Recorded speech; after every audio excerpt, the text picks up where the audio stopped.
Olá, gente. Boa noite. Hoje eu vou apresentar a conclusão do livro de Lamentações de Jeremias. Livro que eu já disse anteriormente, ele é conhecido por muitos apenas como livro de Lamentações.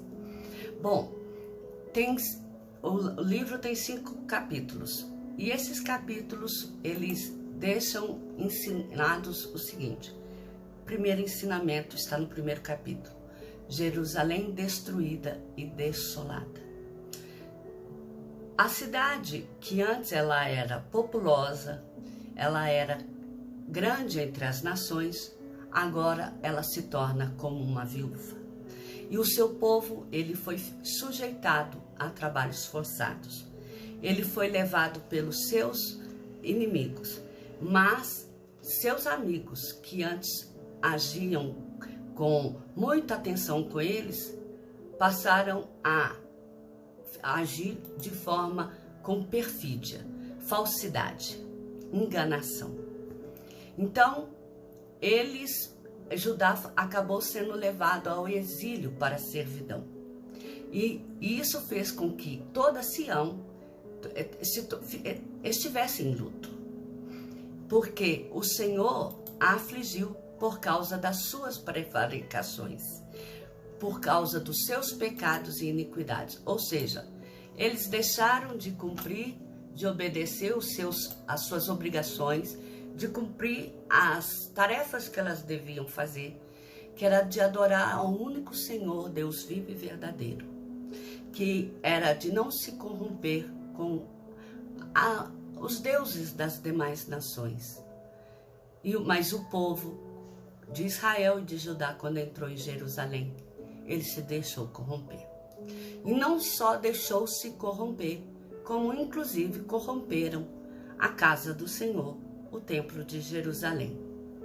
Então, essa cidade acaba sendo destruída e os seus amigos nem a ajudaram.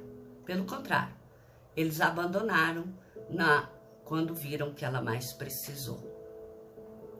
O segundo ponto que nós vimos no livro de Lamentações, está no capítulo 2, é a tristeza de Sião, ela provém do Senhor. Por quê? Porque o Senhor, ele irou contra o pecado que estava acontecendo em Jerusalém, que é a filha de Sião.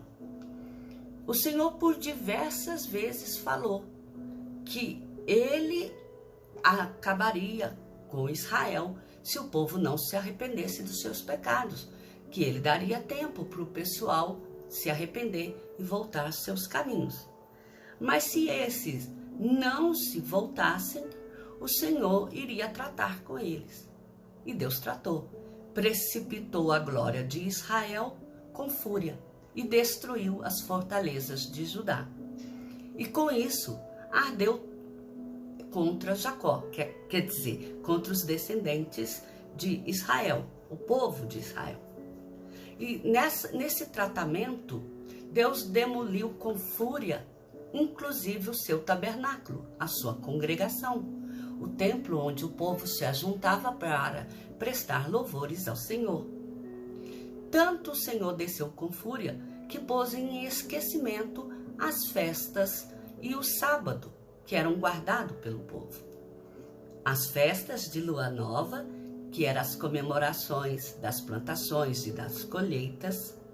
O sábado, que eram os dias que eram tirados para louvor, sacrifícios, honra e glória ao nome do Deus verdadeiro, o Deus de Israel. E Deus rejeitou também o rei que estava governando sobre Israel e Jerusalém, naquele povo, o sacerdote que não cuidou do templo, não cuidou da vida espiritual do povo que estava em Jerusalém. E foi um dos grandes motivadores do altar e do santuário ser corrompido, porque ele deixou-se corromper pelos tesouros que ele via, que ele poderia adquirir se ele também passasse a servir os outros deuses. O terceiro ensinamento que fica no livro de Lamentações de Jeremias é no capítulo 3, em que convidado o povo está de reconhecer o seu pecado.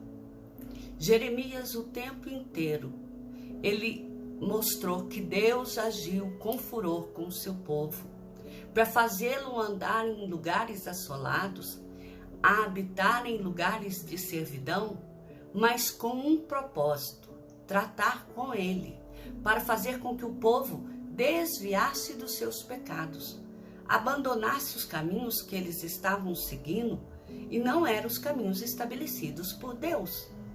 Mas as misericórdias do Senhor não têm fim.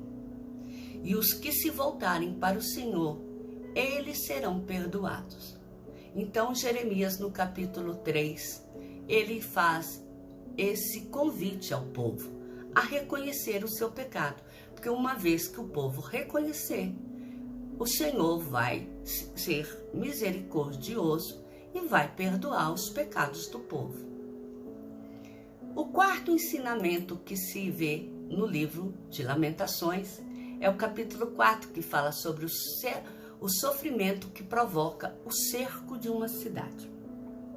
Porque quando a cidade ela está no cativeiro, significa que essa Sião foi tratada como barro na mão do oleiro. E ela não tem mais como decidir se ela quer ser tratada assim ou se quer ser tratada de outra forma. Uma vez que ela foi levada, que ela foi cercada, o que as pessoas que estão do lado de fora, aqueles que vieram para invadir o oleiro, esse vai fazer dela o que quiser. No caso, levar o povo para servir na escravidão, para ser cativo. E essa escravidão vai trazer fome a muitas pessoas. E aqueles que não morrerem de fome, eles terão morte à espada e perderão os fundamentos nos quais eles foram alicerçados espiritualmente.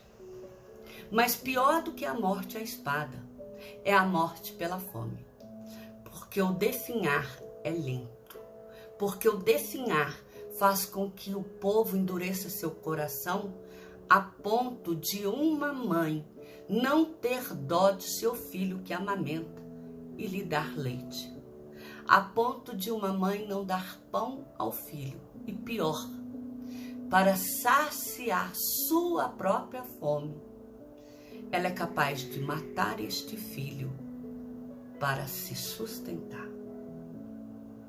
Esse é o sofrimento do cerco, que ele causa um desespero tamanho, que ele faz com que a pessoa chegue, vamos assim dizer, às raias da loucura. Porque só um louco para comer o próprio filho. É muito pesado isso, mas é isso que acontece. Aí fala, Jerusalém foi destruída e os pecados dos profetas e a maldade do sacerdote foram motivo do derramado sangue do justo.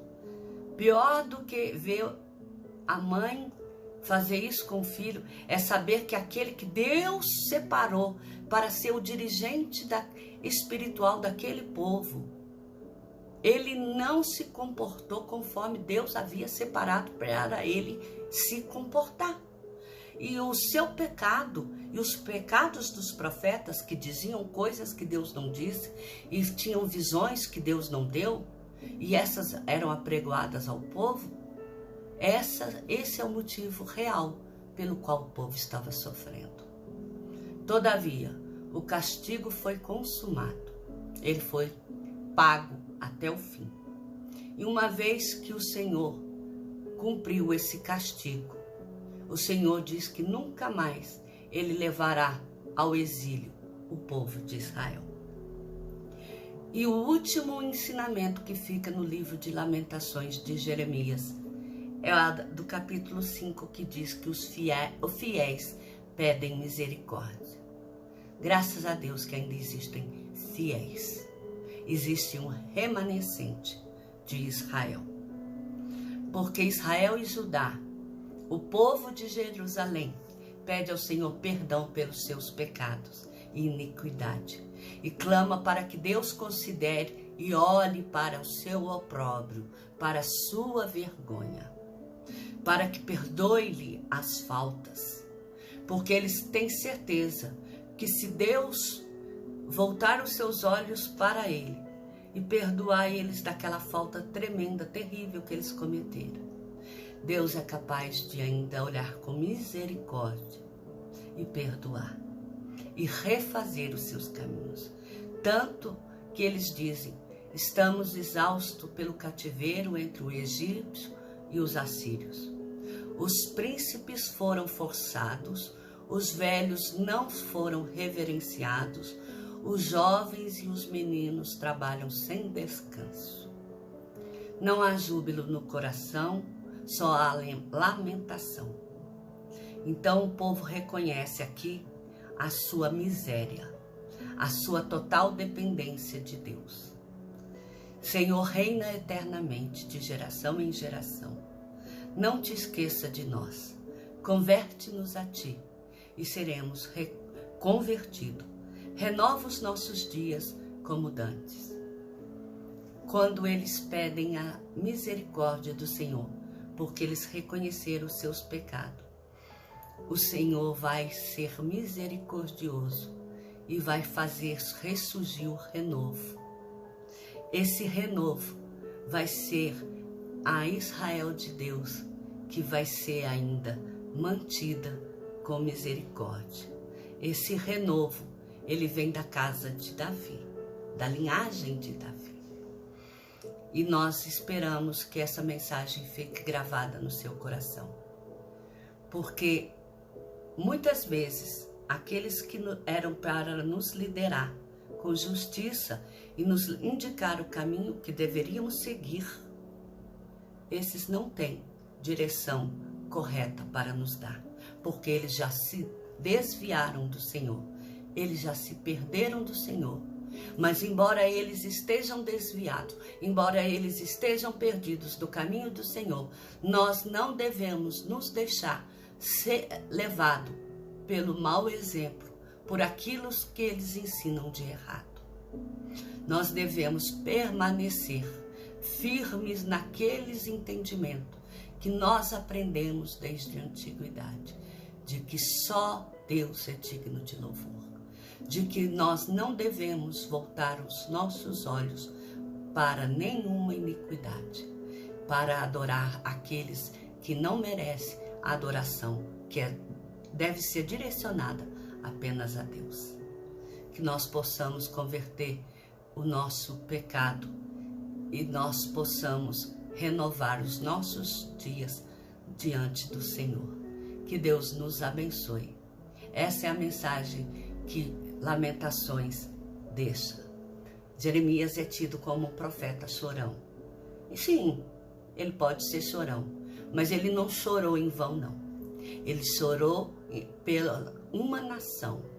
Ele chorou diante de Deus, clamando para que o povo se arrependesse dos seus pecados. E ele foi ouvido.